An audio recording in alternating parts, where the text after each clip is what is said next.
can't quite believe we're meeting out here. We've gotten used to walking over to Silver Moon Hall whenever we go see you. Well, you're still welcome to go there whenever you want to see me. It's just, now that it's all over, I've decided to make some changes. Try and fit in with the Frost Moon Scions, like Lama suggested. The older generation are still timid around me. They don't dare get too close, and they bow their heads when I walk by. But things are much better with the children. I see more curiosity in their eyes. Hopefully, by the time the next Moon Prayer Night comes around, I can enjoy the festival with them as myself, without having to pretend that I'm only dressed up as the Moon Goddess. You'll do fine, Columbina. Paimon's sure they'll realize you're super nice once they get to know you better. You really think so? When we first met, you thought I was a little up in the clouds. Well, we were just starting out then, come on! So Lama told you, huh? I'm only teasing. I know that I have you to thank for pulling me back down to solid ground. It feels good to finally stand firm on the earth where I was born. Oh, that's great!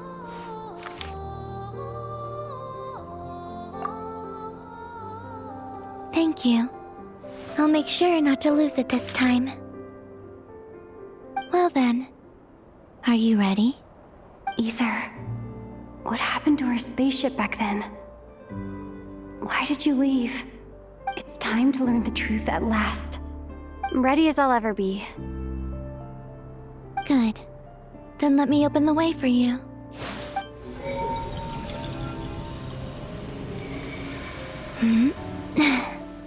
Where does this lead? To our shared destination. Huh? Do you remember me telling you about my missing prologue back when we just met?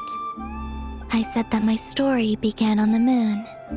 But while I was inside the moon's reflection, I realized that my prologue was really hidden in the future. I just had yet to discover it at that point. The story of the time before I was born was in fact the story of my distant future. It's truly fascinating. But when I obtained the Trilunar Authority and returned to our present reality, I sensed something I hadn't expected. Your prologue. So you mean... Yes, your spaceship. All this time, it has been hidden on the Frost Moon, which lay beyond the sky. The great ruler of the firmament. The heavenly principles. Wait, them? Why would they do that? I don't know. Perhaps your ship contains something that is incompatible with Tevat. Or something that cannot be known. Oh, did I pick a bad time to say this? I know it must have been hard to work up the courage to do this. Maybe I should have waited until you were on the moon, with no chance to back out. That would have been kind of mean, you know.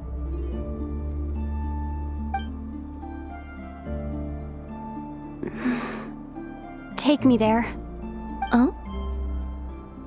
Whatever is hiding in that ship, it belongs to me and Ether. Those memories belong to us. No one else has the right to decide whether I should or shouldn't know about it. Not even the heavenly principles. Very well. Then let's go. You two take care, alright? And don't forget to come back soon! Rest assured, Paimon. We will. Traveler, after you. Thinking about the story that we'll find hidden on the moon? Yes. And hoping that it has a happy ending. Stories like that don't exist, you know? You don't believe in happy endings? I don't believe in endings.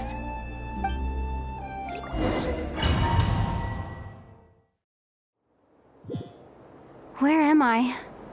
This is the pathway I built between Tevat and the Frost Moon. The moon is very far away from us, so it could be a long journey.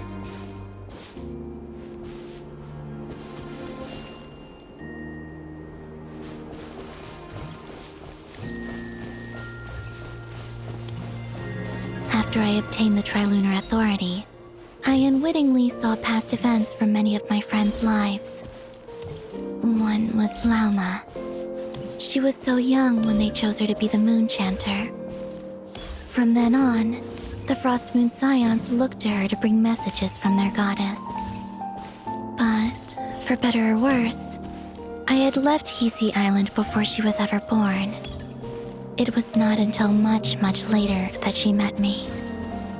I think it's for the best. Because of the way things turned out, you had the opportunity to become friends. You're right. In that sense, I think we were both very lucky.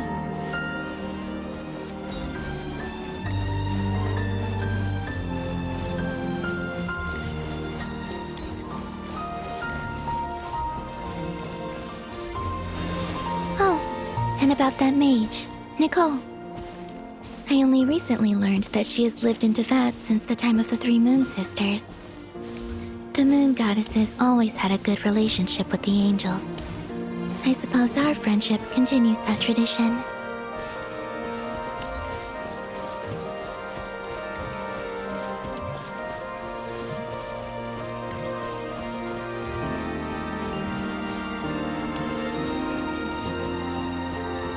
And then there's Sandrone. I never knew that much about her, beyond the fact that she was created by someone called the Lord Artificer. She, too, suffered for a long time before joining the Fatui.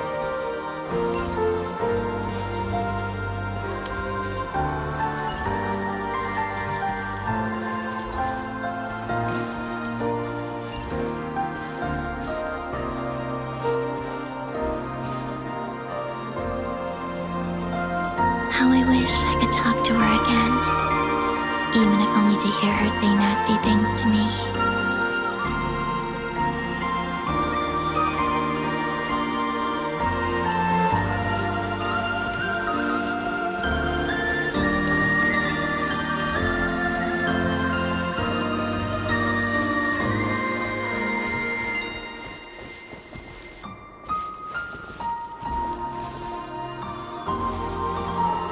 Also, I saw your sibling's story. I'm afraid I didn't see much. It seems that he rarely came to the surface where the moonlight shines. But I did notice that back when you first set out on your journey, he would often appear nearby, gazing at you from afar with a guilty look in his eyes. Ether. Let us speak no more of the past. I probably shouldn't reveal so much about my friends. It's not my place. Let the moonlight carry us forth. We are very close now.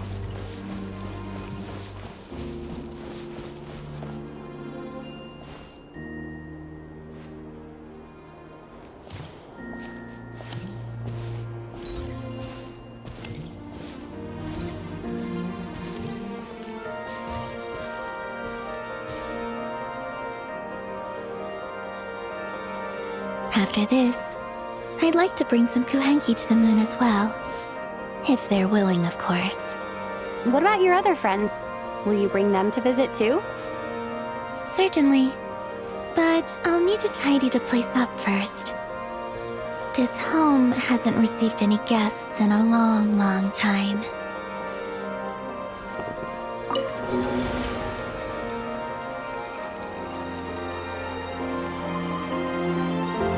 I remember writing something similar with you on Moon Prayer Night. I believe it was called... Dodoko's Whirligig. Yes, that was it. You asked me if I was afraid to return to the moon, and I said that I was.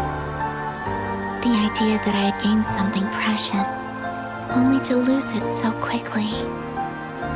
That frightened me. But I'm not afraid anymore.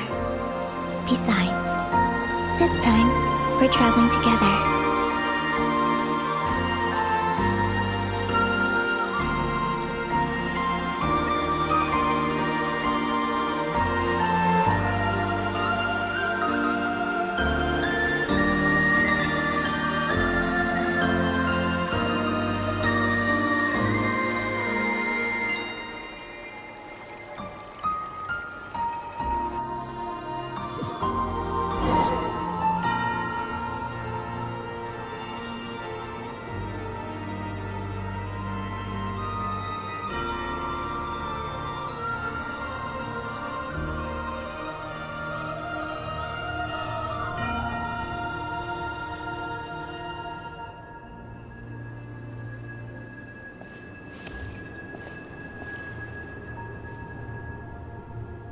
We're here.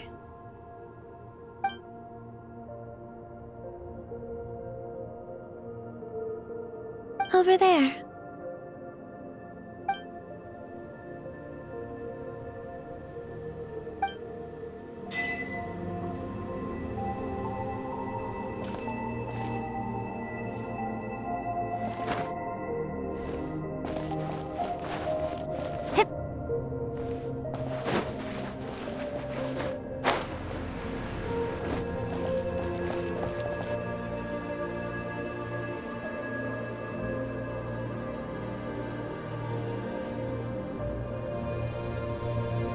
Our spaceship.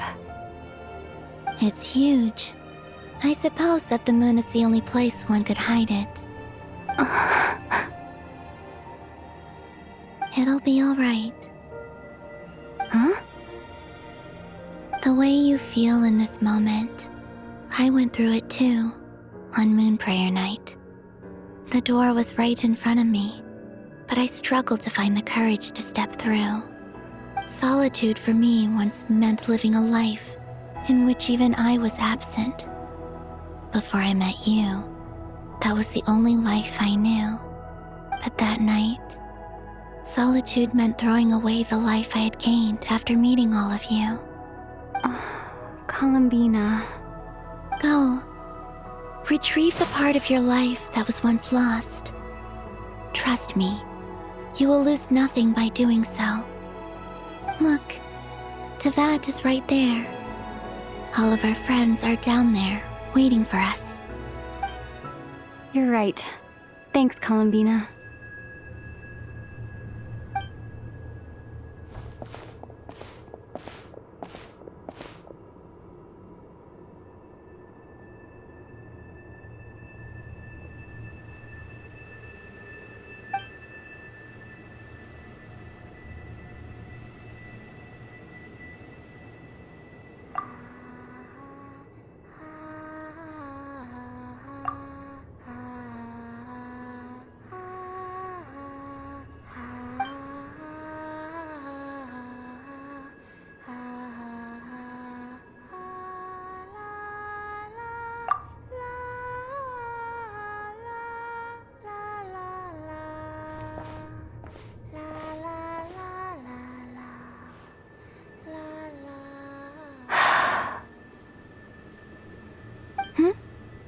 Finished? Yeah. Why did you take your eye mask off? Well, since my return, I've decided to take more opportunities to see the world with my own eyes. Besides, I've always wondered how Tevat looks from the moon. And what do you think? It's beautiful. I could spend a whole day here just gazing at it. What about you? What do you think of the truth you found? I haven't looked at another person's expression in a long time, but I think yours is saying it was neither good nor bad. Keep this up, and it won't be long before you give Nefer a run for her money. Oh, I don't think that's going to happen. I'm much more used to sensing what's going on around me with Kuvaki. I think I'll save my eyes for seeing special moments I really want to remember. I read the spaceship's flight logs. I always assumed that this was my first time in Teyvat. I thought that Ether and I must have been hibernating in space for centuries on end, but the logs show that our spaceship flew over the skies of Teyvat once before. A long, long time ago. Flew over? So you didn't land? No. The ship barely came to a stop before flying on again. After that, it continued traveling through space for a long time. Some of the data is corrupted, but I suspect that it kept flying for thousands of years. It was only after that that the ship made a forced landing in Nodcry. When Ether found me, he came from outside the ship. Could this mean that he left the ship long before I did? Maybe even during our first pass over Teyvat? Are you alright? Yes. I can feel that the truth is coming together, one small piece at a time. I remember Ether telling me that when he first arrived in Conria, he could not recall the past. So this might be something that even he doesn't know.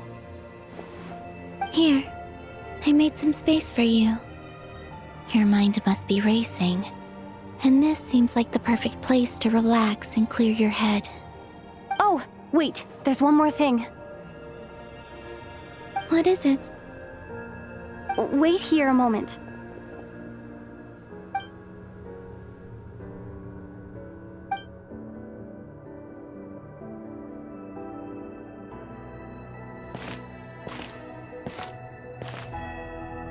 Hey, Columbina.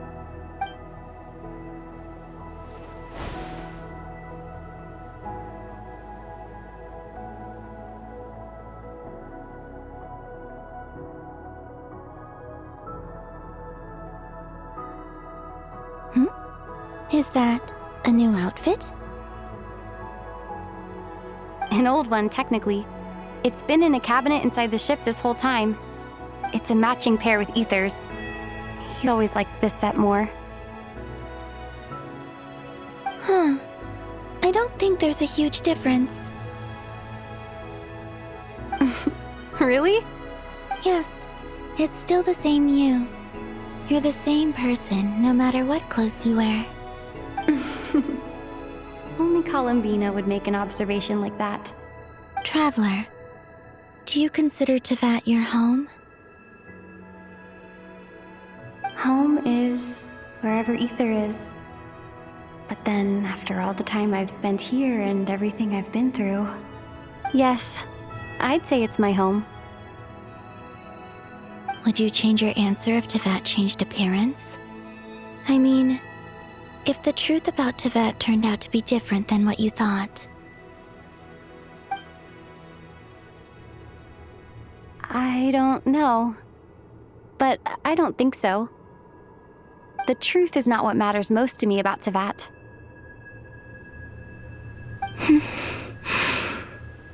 When I was first born, I longed for a home.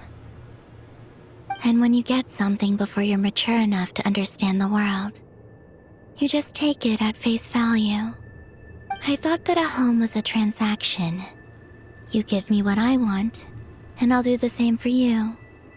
But you and your friends taught me what a true home should look like. You never asked for anything, yet you gave so generously to me.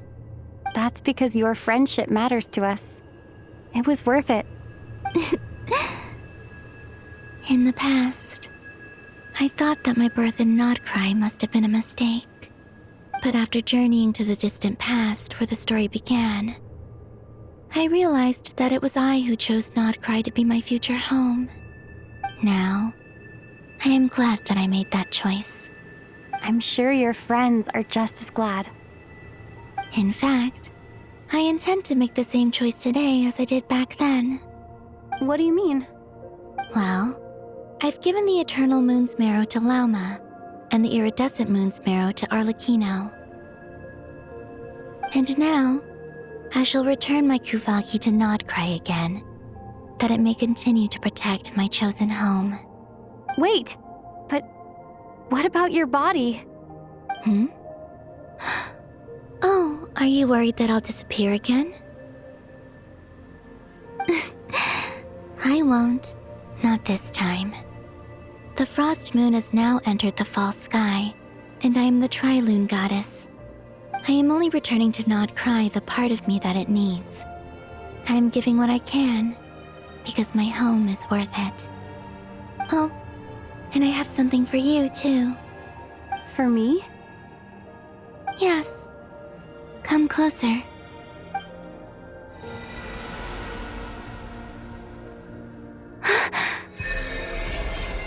What was that? I lifted some of the restrictions this world placed on you. I trust this will help in your future adventures. My power. It feels like it's grown. I can use the elements more freely now. Thank you. This will be a great help. You're welcome. I see you as family, and after everything you've done for me, In fact, no. It's not because I owe you. It's because you're worth it. Here, this flower is for you.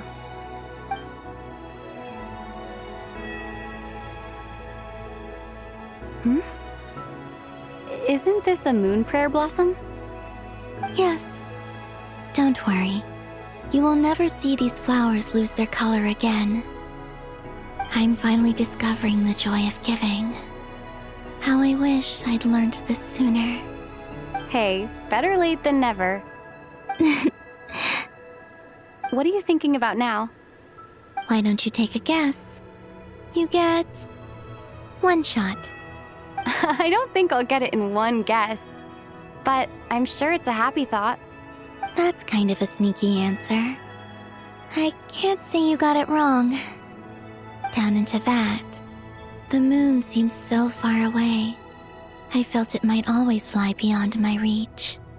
But on the moon, everything feels so close by. The haze that once enshrouded the skies has finally been dispersed.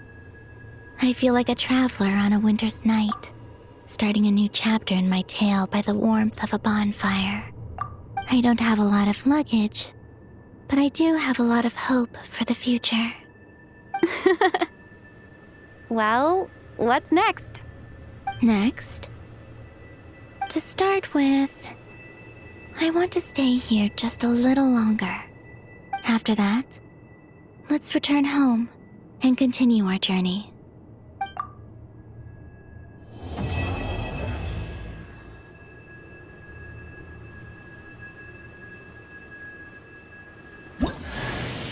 These clothes bring back so many memories.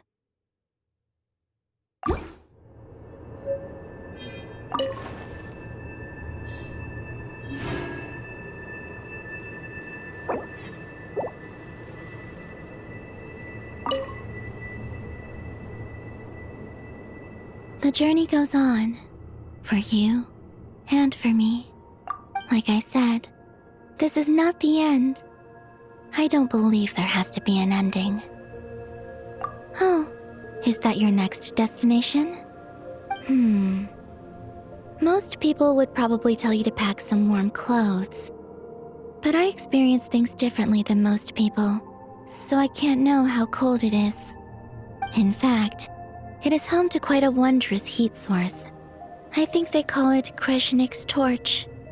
Every city in Snezhnaya is built around one of those. I sensed the energy it gave off as I was passing by on a railway train. It felt grand and distant. I also recommend the Korolievsky troupe in Snezhnograd. They give performances quite regularly, and entry was free for harbingers. I liked them a lot. Ice cold and sharp. Crystal clear in some ways, yet profoundly unfathomable in others. Like the thick layer of ice on top of a frozen lake. That's just the impression that Tsaritsa gives me. I was never able to glimpse what truly lies beneath that icy exterior. In fact, I don't think the people of Snezhnaya even know what kind of power their god wields. Maybe that's because the Tsaritsa herself has never acknowledged nor accepted that power. There's Regrator, the Rooster, and the Jester. Between them, they control a lot of what happens in Snezhnaya, but I can never wrap my head around how exactly power is split between them. I just know they are each responsible for many specific domains. I noticed that the Rooster and Regrator often appear to get along on the surface, while working against each other in secret. And theirs is not a friendly rivalry. But I wasn't particularly interested, so I tended to keep my distance. Now that I think about it, the term Mistelton often seemed to come up in connection with Project Stuja.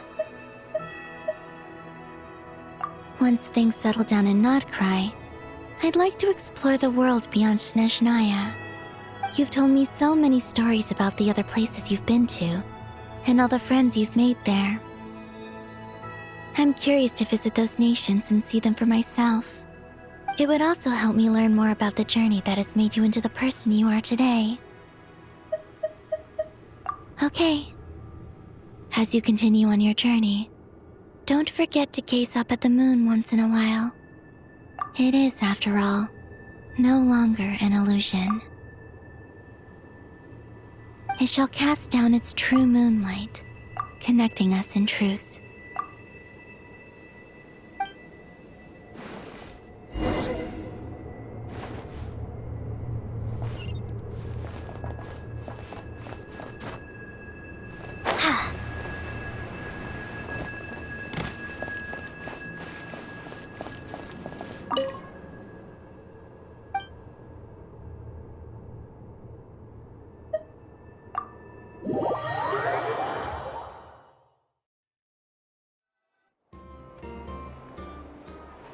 To Jean, acting Grand Master of the Knights of Favonius. Ugh, this preamble is such a pain to write. It's probably high time we got rid of this acting business. I trust that Dern has updated you all on recent events. Hope we didn't worry you too much. The good news is, we managed to come together and put a stop to the Doctor's evil schemes. With that, I think it's safe to say that Notcry is finally out of the woods. As for the Fatui, not counting the Damselette, aka the Moon Goddess, who has left their organization, we found ourselves allied in this instance with both the Knave and Marionette. May she rest in peace. As ever, we find ourselves better off for making friends rather than enemies. But until we can ascertain the Tsaritsa's true intentions, the future remains uncertain. In a short while... Wait...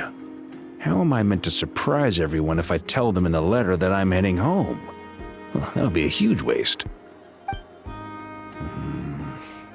Okay, got it. I will begin sending the expeditionary team back home in waves. I'm sure they'll be able to answer any questions you still have. I hope they won't gloss over the details of my many heroic deeds. But if they do, I'm sure it'll be because they're just too exhausted from the long journey. I think of Mondstadt daily. Please give everyone my best regards. P.S. The honorary knight went above and beyond this time. Are there any other honors we can give her? I'll leave it with you. P.P.S. Please be extra nice to Klee for the foreseeable future. I cashed in on the last favor that the Hexen Circle owed us, so we need to earn some more goodwill. If there's any serious problems, feel free to stick me in solitary confinement when I get back. I'll do the time for her. Whew. And that, as they say, is all she wrote. End of an era. And with the moon shining down brighter than ever, I think everyone is going to sleep well tonight.